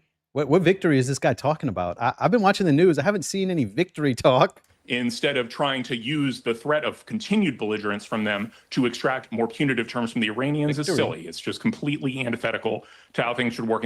Did I miss a mission accomplished somewhere? I didn't see it. The idea that we need to be worried about our Gulf neighbors who would be upset if we didn't restrain the Israelis is also absurd because our Gulf neighbors are on our side. And this war has not only solidified our position militarily, it's solidified it diplomatically because all those countries are furious with the Iranians and are on our side and want to strengthen cooperation with both us and Israel. Yeah, they're not mad at us at all for not defending them. No. They can't see that. Like they don't notice that we only care about Israel. Like even the countries with our bases on them, we're not defending just so we can defend Israel. And they're not mad about that at all. Will, where are you getting this from? But what is clear from that New York Times report? It seems to be incredibly well sourced. So somebody's been talking who was in that room. What is clear from that is that the Israelis, maybe this was an honest mistake on their part, a misreading of the situation, but they certainly appeared to be of the belief, if you took out the Ayatollah and some of the top people with him, that this would then lead to an uprising by the people, and that amid all this chaos, there would be no ability to close the Strait of Hormuz. Well, none of that has really... To be fair, they can't really do an uprising while they're burying all their little girls. They blow up in the schools. So maybe after the funerals. He happened. Yes, they got rid of the Ayatollah, but he's just been replaced by other similarly minded people. And then there's been no uprising by the Iranian people whatsoever. And of course, the Strait of Hormuz has been held in a kind of stranglehold by the Iranians in a very powerful way. It has to be conceded. Dude, if the news said it, I wouldn't know it until somebody on YouTube showed it to me. I don't watch the news anymore. Which has caused enormous damage to the global economy. They've basically controlled that strait now for 4 or 5 weeks, and it's caused hell. And none of that appears to have been predicted by the Israelis in their sales pitch to Trump to join them on this war. Well, so I think you're overstating a number of things there. First off, I mean, you know, the Iranian Navy is gone, right? They're controlling the strait by threatening to shoot at people, but they don't have any naval forces meaningfully in the area. And the idea, remember, they were thinking that. Well, I guess all that oil's getting where it's supposed to go, right, Will? Guess we don't have to pay a lot for gas when we go now. Card, which is their only trump card. That's the maximum. But it's a very powerful card. And it's one that the Israelis did not think they had the power.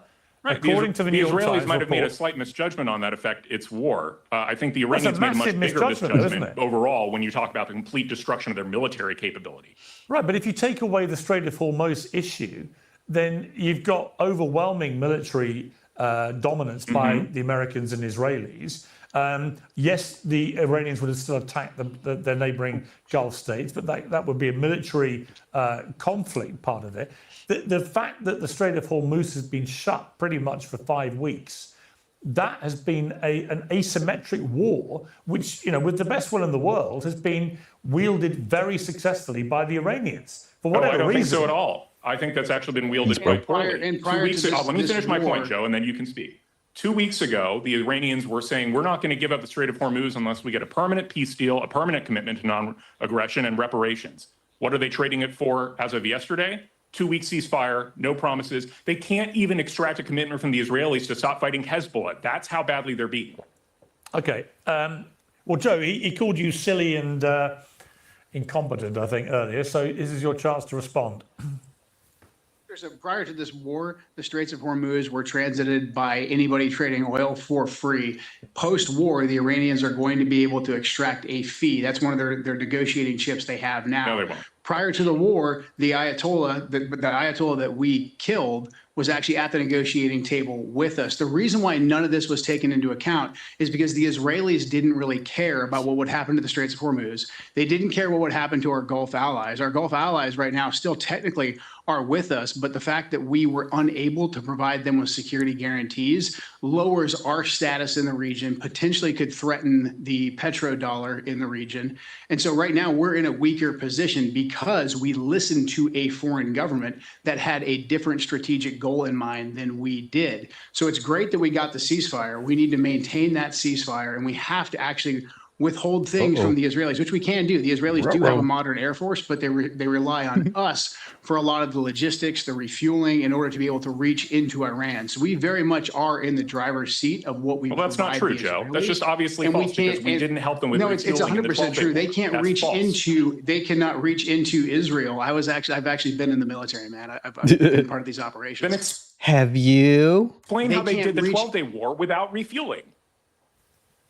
Right? If we weren't participating in the offensive operations, we helped them out a good. Struck the hell. Will is telling the guy who was in the cabinet of the administration that was in place when that happened. That's how arrogant this shithead is. Well, we helped them out a good deal with logistics. They can't sustain operations without us. They wouldn't be able to continue to sustain operations all the way into Iran with conventional military forces in any meaningful way without our support. We have to pull that back. We also have to pull back their ability to go on the offense outside of their borders because it's going to interfere with the peace that we're trying to achieve. Right now, we're paying for their defense, we're paying for the offense, and also in terms of our status in the region and our ability to keep commerce and oil flow going out of the Straits of Hormuz and the Middle East, all of that is being negatively affected by us listening to a foreign government. So we have to put Israel back in the junior partner role if we're going to accomplish our strategic Why couldn't you objectives. persuade Pete Hegseth of any of this? Well, I tried. So, Why couldn't you convince a Zionist not to do Zionist shit?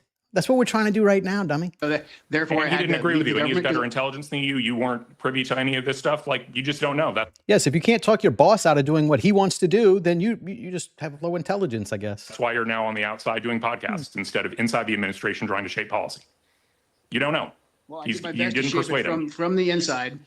Like, look, man, my letter of resignation has been out there. What's important right now is that we support President Trump in getting this peace deal and making sure it actually sticks. The problem is, as confirmed by the New York Times, that was well sourced from within the West Wing, it wasn't. the You guys are Israelis were mischaracterizing the New in York the Times driver's seat Back it up. Why wasn't it? They asked you that earlier. You didn't have any answers. How is it not sourced? for all of this. Well, if you read the article, I think it's pretty out of evident. You know how interest, leaks work in Washington, D.C. Okay, Will, with the Will, New York Times. Well, if you say Yeah. if you say it wasn't well sourced, Will, which part are you contesting?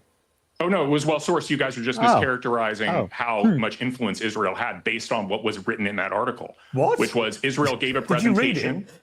Yeah, I read it completely. And then after the Israelis were offline, right, then you had the meeting between the U.S. principals, in which John Ratcliffe and others were talking about, the Israelis are overselling their ability to achieve regime change. That's probably not going to happen. But they said, on what we've thought for a while is when it comes to missiles and when it comes to their ballistic shield, and when it comes to their Navy, we have the capability to do that, and we should do that. And so the idea that, we didn't get suckered into a regime change war. From the outset, American goals did not include regime change. From Trump's very first Donald speech, Trump to every literally public statement talked by about Hegseth and regime Rubio. change early on. Several Literally. times. Donald Trump literally pull the said tweets up. Regime change was an objective You of the can pull war. the tweets Fact up. check me on that after. He never did. You don't think Donald Trump ever mentioned regime change? Incorrect. I didn't say that. I said it wasn't a military objective Donald of the Trump war. He is said it would still be nice to claiming have, today. but it's not. that Evidence he's incoming. affected- He's There we claiming go. today he's affected regime change. What are you is talking that? about? He's affected it. That's because he's basically saying we killed all the senior leadership, which we did, by the way, in an unprecedented fashion. So who's running the country? But that doesn't mean it was an Hang on, who's original running the- military who is objective of running the war. Iran right Fact check now? me on this, man. Who's Go running- look at his original He just statement. fact checked you, I've dummy. read them all, It would be mate. nice He to have, changed- but it's not an objective Trump of the war. changed his goalposts every 10 seconds. That's been part of I mean, the this big- has been remarkably consistent from Hegseth, Rubio on down. Go look at their public statements. What Consistent. did they say? How many different ideas did they float out there to see which one could grab a hold? They were desperate to invade this country. And I predicted it back then. Whenever they said they were going to do it because they were shooting protesters, while we're shooting protesters, I said, we're going looking for WMDs again. I didn't know they would go to nukes, but they did say, I said they were going to go looking for WMDs, just like in Iraq, and that's where we're at now. An official objective of Operation Object Fury is regime change. Why No. did America launch a preemptive strike against Iran? Will? Oh, to essentially prevent them from building up a further ballistic missile capability as a shield behind No, which that they would wasn't be the able to reason. develop their That nuclear was weapons not the program. reason It was to force our hand. That's the given core by reason. that was not the reason given by the Secretary of State, Marco Rubio. False. Go look it up, man. He said it over and over and over again. On camera, he said when he was first asked the reason the United States launched a preemptive strike against Iran was because another country, brackets Israel, had indicated they were going to attack Iran, and therefore the Americans knew there would be attacks against some of their But Pierce, you're debating a Zionist. You can't believe your eyes when you debate a Zionist. They want you to debate off what they got in their head. interests in the Middle East, so they got in first. Marco Rubio's That was the own reason for the mouth timing, on camera. not the reason for the strike. The strategic reason for the strike, which Rubio explained in that very same press conference. I remember the exact one you're talking about. It's like a gaggle, and I think he's in Congress after having a meeting with people. This is very early in the war. He says the reason for the strike is to prevent them from developing their ballistic missile shield further. The reason for the timing, like why today, why February 28th, was the fact that they had this intelligence about the meeting of Ayatollah Khamenei and everybody else, and that Israel was going to go ahead with that under any circumstances. So we should do it now. But I mean, go again. So Israel forced our hand to make the attack now. Thank you. And go back and look at that. I know exactly what press conference you're talking about, and I don't think your memory you are remembering one piece of it, but you're not remembering. It's a pretty the whole. significant piece when the Secretary of State of the United States, on record, says that the reason for the preemptive strike by the United States For the was timing. was because Israel was attacking Iran. And then we hear from Antony Blinken, one of his predecessors, that Netanyahu had tried to sell this to both Biden and Obama. And when they both rejected the opportunity to join him in attacking Iran, guess what? Israel didn't attack. So it looks like he got third time lucky with Trump, who went along with it. But had Trump Finally got one dumb enough to listen to him, right? Just took one idiot to believe him. said no, I don't think Israel would have attacked. Well, but then why did they strike in the 12-day war? The only They reason did the that attack without happened. American Let's talk offensive about reason the attack let's happened- talk about the 12-day war. Let me bring Joe back in this. The 12-day war is fascinating because I distinctly remember, and I'm sure Will remember it differently to me, but I remember Donald Trump at the end of the 12-day war saying that this had put back any aspirations by the Iranians to build a nuclear weapon. Decades. That we had obliterated their nuclear capabilities. It was done. But don't believe that propaganda now. Back then, that's old propaganda. Believe the current propaganda and just forget you even saw that last propaganda. That's the fucking mentality with these Zionists. Gone. And here we are 9 months later having to launch a full-fledged war in Iran because the threat remains apparently not just the same, but so imminent that America had to act immediately. Now, try and make sense of that for me, Joe. Well, this is what the Israelis do. They've always wanted this regime change war. And so they continually use their influence through official channels and then also through their echo chamber in the media to move the red line. They did this with the enrichment issue. President Trump initially said, our policy is no nuclear weapons for Iran. The Iranian Supreme Leader agreed. There was a lot of space there for negotiations. There was negotiations that were taking place for several months. Then the pro-Israel lobby basically came in and convinced President Trump that the new red line was zero enrichment. 12-day war happens, Operation Midnight Hammer happens. We take away the ability for them to enrich. The Iranians withhold their proxies. They don't retaliate in any meaningful way. They get right back to the negotiating table. And then we're hearing basically what Will just said. Oh, now we have to go in and attack Iran because of this ballistic missile capability. So the red line moves again every time Israel needs a new justification. Got up to roadside bombs. That was one of the things he was doing. We're not going to not do this unless they get rid of roadside bombs. Now, I'm not a fan of roadside bombs, but if it's in a country we're not going to put any boots on the ground in, I really don't care if they're there. Like, I don't really see the issue. But if you're planning on, like, you're kind of telling them what you're going to do here, right? Why would you care about their roadside bombs if you're not going to put boots on those grounds?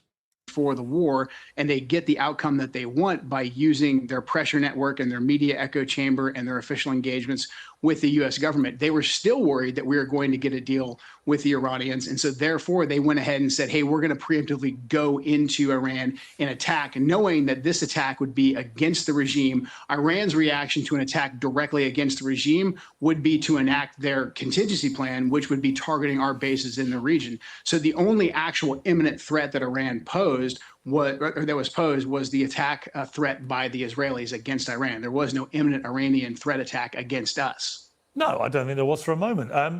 Will Chamberlain, I mean, as we sit here today debating this, the regime remains in place. Trump wants to argue it's different people, therefore it's a new regime. But it's the same people, it's the same regime. It's just the faces of... Minus the 100 senior leaders who are all dead. So a few of the leaders have gone, but they've been replaced by others. But they've been replaced by others from the same regime with the same... Who believe the same things are worse, right? Now they want nukes. That's what Jesus Christ. Ideology. It would be like saying you've decapitated the Trump regime, but he's replaced by a bunch of people called Trump. It's like, it's kind of... I mean, that's what happened in Venezuela, right? We effectively took out one person in Venezuela, and now we have a cooperative regime government. hasn't changed in Venezuela. All that's changed is the president got picked up in the middle of the night and put in a New York prison cell. But the regime's continued. His own number two is running it. So the regime is still there.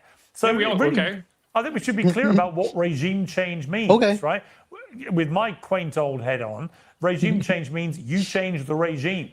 Not that you just take out a few people at the top of it and they get replaced by other people from the same regime. Secondly, the enriched uranium remains in Iran. None of that has been secured by either the Americans or Israelis as we speak.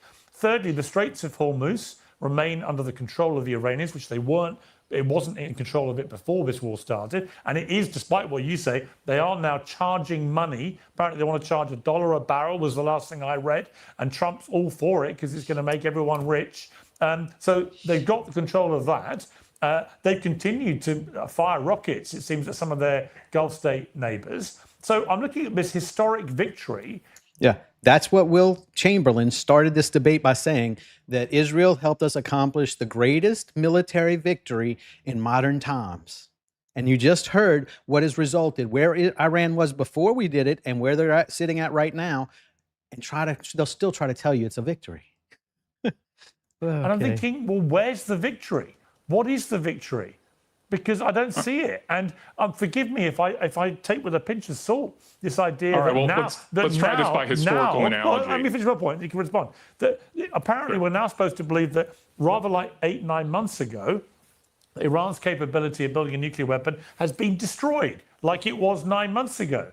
Well, why can't they just pop up again in 9 months? They've still got all the enriched uranium. What's going to stop them? So look, I put it to you that the charge sheet against the claim of historic victory is pretty big. All right, so I'm going to concede Pierce is a terrible moderator, but I actually agree with what he's saying here. And Joe Kent's not really known for his debate skills, so I am happy he's doing this, but it is terrible moderation. It's bad form. I'll deal first with that minor point on the enriched uranium, right? President Trump has said on truth. No. I mean, in relation to you saying we lost the war. Right. So I didn't say America's lost the war. I'm disputing the claim. You didn't think it's a big victory. I'm disputing the claim to historic victory, given the checklist I just presented. Well, you see, Will's 401k went up quite a bit, so it's a victory for Will. But for America, we don't see it as that. Like I don't have a 401k that buys into all the weapons manufacturers, so it didn't do shit for me. And I don't think my tax dollars are really meant to go over there and increase your 401k, Will. Let's imagine, if you will, it's January 1942, a month after Hitler declared war on the United States in the aftermath of Pearl Harbor. And the current military state of affairs is the entire German Navy is at the bottom of the sea. The Luftwaffe is destroyed. There's complete Allied air superiority over Germany. Hitler, Goering, Bormann, and Himmler are all dead in a massive military strike. And yet the German press is claiming the Germans have managed to shut down trade via some rockets in the Danish Straits. Who's winning? Is that people have lost context about what it means to win a war. I've lost the plot with that analogy. I'm sorry. In 5 weeks, we have just decimated Iranian military capability. In that World War II scenario, did the Nazis also find a way to where they could cripple the world fuel supplies so that gas shoots up $3 a gallon? Did they do that back then? Your little analogy, Will, or is that something we're just going to ignore that part? We struck 13,000 targets, and they managed to hit a single plane, and they couldn't even capture the soldiers that fell out of that plane. It's one of the most lopsided military conflicts in history. The neighboring Gulf and the fact that you have a temporary restraint of trade and an increase in gas by $1 a gallon for a month does not change that in the slightest. Really? Yes, 100%. So you're it's looking a massive at this military victory. Okay, Joe, this is a great victory, and I've lost the plot. Oh, yay, we won. The great victory is the fact that we have a ceasefire, and this could have been much, much worse. However, as opposed to making some obscure... Before he gets into it, we went in there so that they wouldn't be enriching uranium. And now that's on the talking plan. That's what they're negotiating, how much they can enrich uranium. How is that a victory? If our reason for going in, the whole reason they were giving us for going in, is not happening now, and they're going to actually negotiate where they can enrich uranium and get a nuclear program. How is that a victory? How does that make us safer? If they were dangerous with nukes before, why are they not dangerous when they're going to get them now? I'm just curious. This makes no sense. World War II reference, because everything always has to be about World War II. Let's just compare the situation between now and just a month ago before the war. The Straits of Hormuz, before this last iteration of war kicked off, the Straits of Hormuz were open for commerce. People and companies could transit that for free. Iran didn't have a stranglehold on that. Our GCC alliance was completely intact. There was still a guarantee of American security. That hadn't been fractured. We had a regime inside of Iran, although they were not the best. It's not exactly what we wanted. They had a prohibition on building a nuclear weapon, and they were involved in active negotiations with us. They were closely adhering to a strict escalation ladder. Their proxies were not attacking us. No, that's exactly what happened. They had 60% were not building enriched nuclear uranium. weapons. What do you think they were using that for? Medical purposes? As a deterrent against the bloodthirsty monsters who already have a nuclear weapon program that they stole from America. Ah, yes. Thank you, Robert Maxwell. You If they wanted a bomb, they had decades, long before President Trump ever became the president, to develop a nuclear weapon. There was a prohibition by the Ayatollah, which was a reasonable and calculated approach. They didn't want to become like Libya. They didn't want to become like Saddam. They had reached a point where they would keep the capability, but not develop a nuclear weapon. With Witkoff, and they were in negotiations with us, and we were not at. Oh, wait, I thought they were liars. So they tell you what they've got it up to. 60% is not enough to make a nuclear weapon. So why is that a bad thing that they're being honest and telling us what they have? Isn't that what you're supposed to go do in negotiations? Isn't that like what we want? And we won't give up our enrichment rights, and we won't give you up anything diplomatically. But we were at the negotiating table with them. There was a potential for a deal. Fake. The Iranian nuclear archive, which is now fast forward to where we're at right now. Look at the Straits of Hormuz. Look at the GCC. Let me ask Will a question, which is, Will, does Israel have nuclear weapons? Yes, almost certainly. I mean, I don't think they haven't officially claimed it, but almost certainly they do. Wait. That's our greatest ally. What do you mean they haven't officially claimed it? Why would they not claim it to their greatest ally? Why would they not tell their besties? They don't tell us when they have nuclear weapons and they get us to go fight wars to stop other people from getting nuclear weapons? We know for a fact. Because they don't want to say so, because there's American Why do statutes, they get a pass? Why do they get a pass about that? Well, because they're our ally and Iran's our enemy. What makes them our ally? Lying to us? Oh, wait, they give us intelligence, which is also a lie, right? There's weapons of mass destruction in Iraq, right? All these other wars we get into, that's for Israel. Why do y'all keep acting like that's something we want? See, it's so because we're the good guys. Okay, and Iran's the bad guys. A very interesting admission. So our friends don't need to be transparent about their nuclear capability, but our enemies. It's going to be America's friend. But our enemies do. Yes. Wow. That's exactly how it works. Drink in the smugness. Just drink it in. This is what I was advertising, the smugness. Because we have the B-2 bomber and they don't. Hypocrisy, isn't it? No, it's only hypocrisy if you don't have a normative view of whether the United States is good and Iran is bad. I don't think. So you're abnormal if you don't think that your allies should be honest with you. You're abnormal. You have a normative view of those there things. is no single, yes. there is no single good reason why Israel should be allowed to refuse to admit whether it has nuclear weapons. There's no reason. They should be called the international law police. They should be. Again, they're a core ally of the United States, and the United States is the most powerful country in the world. This whole multipolarity talk is just silly. There's a unipolar hegemon in the world. It's the United States, and we're also very benevolent. And so Israel, our friend, does it. Gets when things, you say gets America to do things that the Iranians don't. Okay. Because Will Chamberlain says so. That's the way the world works. When you say America is benevolent, how does that sit with the President of the United States 2 days ago talking about the imminent destruction of an entire civilization? Oh, you mean like death to America, death to Israel, right? Like so some poor person who has no way to affect anything in our country, but they're upset with us because we drop bombs on them and they say death to America. That's on the same level as the President of the United States with a nuclear button on his desk saying he's going to do it. You think that's the same thing, Will? You think that's the same thing? I'm talking about Donald Trump. Trump throws one post out and everybody loses their crap in the middle of a negotiation and signs a ceasefire within 8 hours? I'm talking about Donald Trump threatening to annihilate 90 million people in his own words. McFarland had it right yesterday. In his own words, on his post. Do you not care about that? I just see it as negotiating bluster. Trump's been doing this stuff for 40 years. What's a threatened genocide? I mean, that's exactly what the Iranians have been doing to us. Trump's been threatening like genocide for 40 years? Man, why did they let him go on all those TV shows and be a game show host? They had a clock in the middle of their downtown so America saying that they were going to destroy the entire country of Israel. America should be amoral, if not as immoral as its enemies. So what you're saying? We should be sufficiently ruthless to get our negotiated pieces that actually make sense, which we seem to have done here. Apparently, this focused the Iranians' mind and made them realize they should come to the table. So it's terrorism when they do it. When we do it, that's just good policy. Okay. Where they're threatening to commit an act of genocide in itself could be presented as a war crime. I think that would be frivolous. Really? But again, send the international law police to the White House if you want. Joe Ken, what's it remarkable? So because you have too much power, you see how this problem with this all comes back to Epstein. Trump didn't want the elites to lose their power because if the elites ever had to get arrested and go to jail like us commoners, I mean, you just couldn't get shit done that way. That's where we're at now. We're attacking with a war criminal. That's the people who investigate war criminals. Like they put people in prisons for that, unless they're like best friends with America. Then you can't do anything. You just got to let them because they got a nuke they're lying about. Remarkable is there's a kind of arrogance to the way Will is talking. Like none of this matters. I think it does matter. I've known Trump a long time. I consider him a friend, but on this, I think he's lost the plot.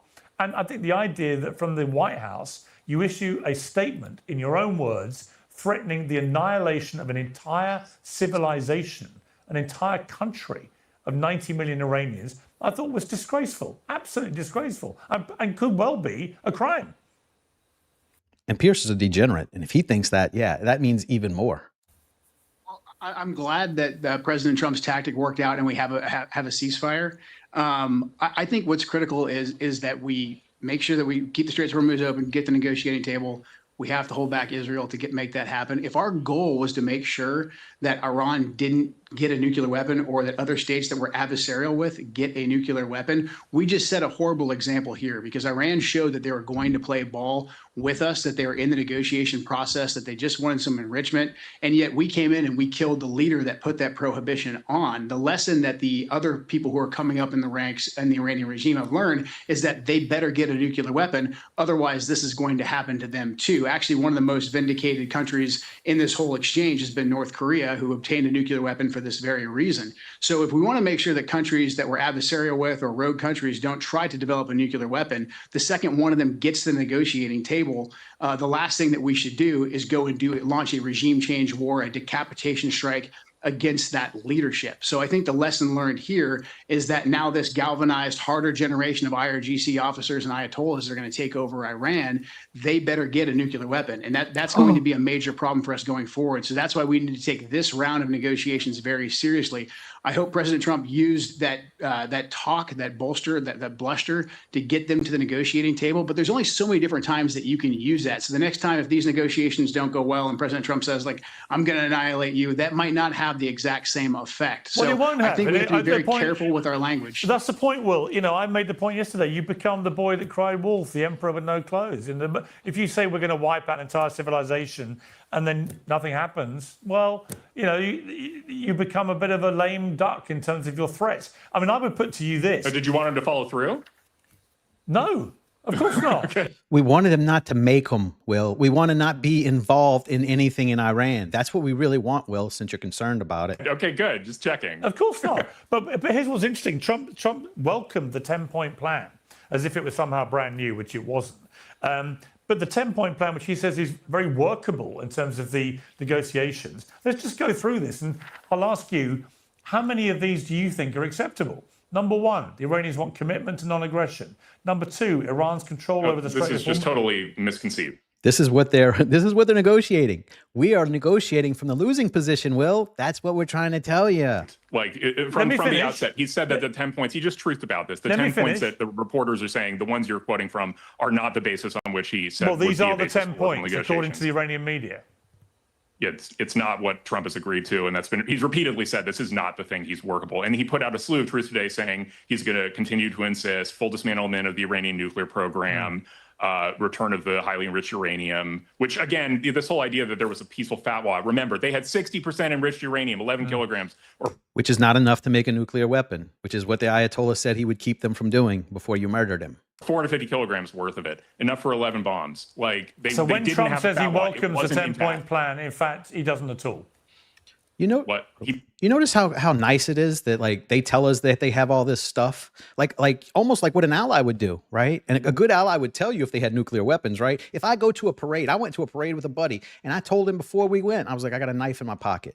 I'm just letting him know in case shit goes down. Like I've got that. Like I don't want it. It's not like a thing, but it's just a courtesy. Like your friends should tell you when they're armed. He's looking for. I think the basis for the negotiations is something that's much more favorable to the United States. Okay. And so why would he? So why would he say then he welcomes the 10-point plan? Well, I think he was thinking of a different plan in his mind. That's the simple answer. Oh, so he's incompetent again, right? He's back to incompetent now. Okay. Future post. You know what? The worst thing about so only Will knows what's going on. Even Trump doesn't know what he means. He's mistaken too. Will knows what's going on everywhere. That's not what he was thinking. The worst thing and I don't about know why all on this, earth he would agree to that. www. What would Will do? The torturous knots that people have pulled with their own. You can literally just read his truth feed. He's like, and the White House rapid response on this. They've been like, his no, truth this feed, isn't true. ironically, obviously, it's not true because if Iran was getting these kind of concessions out of the United States, they'd have also been able to save Hezbollah, but they can't even do that. Okay, well, actually, it turns out that right now, Iran has closed the Strait of Hormuz again. and says it will not reopen as long as Israel's attacking Hezbollah in Lebanon. Which was on that 10-point list that Will just told you they're not even negotiating on. So which one are you going to believe? Since Trump admitted that was the 10-point plan, I don't know why this is even a question here. That's the issue here. They're going back and they're sending J.D. Drew over there. What do you not understand? J.D. Vance, sorry. I called him a baseball player. So who is... It sounds like they've put a new condition on the deal. Perhaps they'll get struck again. That's probably very unwise of the Iranians. Is it? Or is it wielding the most powerful tool in this whole war, which turns out to be a little piece of waterway, which they can exercise control over and strangle and paralyze the global economy? That didn't stop the United States from striking 13,000 targets over a period of 5 weeks, completely decimating the American military, the Iranian military. Right. So our president doesn't care if the entire world goes into like a recession just so he can go defend Israel. That's why we have a problem with it, Will. None of that involves... If it was that powerful, it should have been able to stop that from happening and force an earlier ceasefire. It wasn't. Okay, but the Strait of Hormuz remains closed. So how successful is it?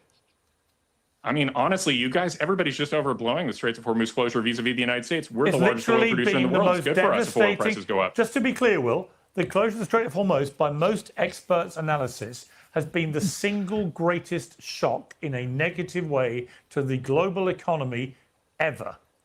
Ever. Well, that can't be true because oil prices were higher in the at the beginning of the Ukraine-Russia war. No, so that just can't be true. This has had a greater negative impact on the global economy specific to energy of anything we've seen ever.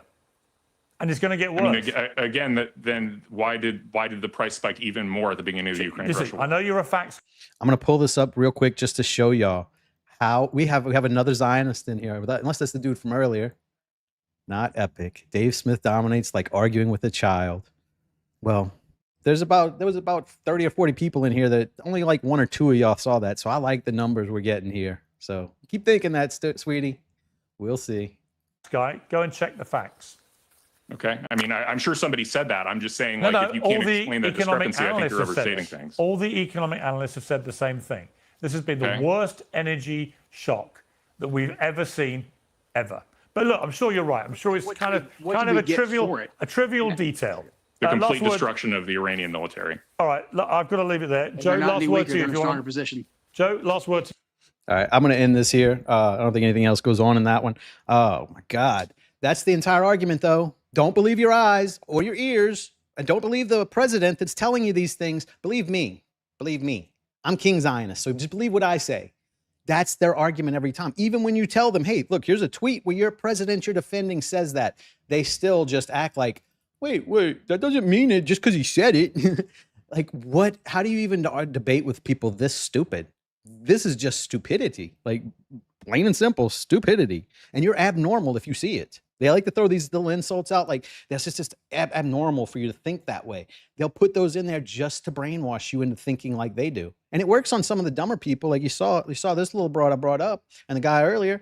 It works on stupid people. Stupid people can easily be brainwashed. And I'm trying to work on a video about brainwashing and how it's corrupted the entire world. I'm working on it, but it's very difficult because I'm not very articulate. I need to have a famous person I can just make fun of. That's why I get viewers. But let me turn some music on and get y'all out of here. I know it's a weekend, so y'all are ready to get back to your partying or whatever. But let me let my co-host close it out, and I will see y'all on Monday, the new one. If I don't get that video I'm talking about, if it doesn't come out on this weekend, I'll see y'all on Monday. Tell them bye, buddy. Here.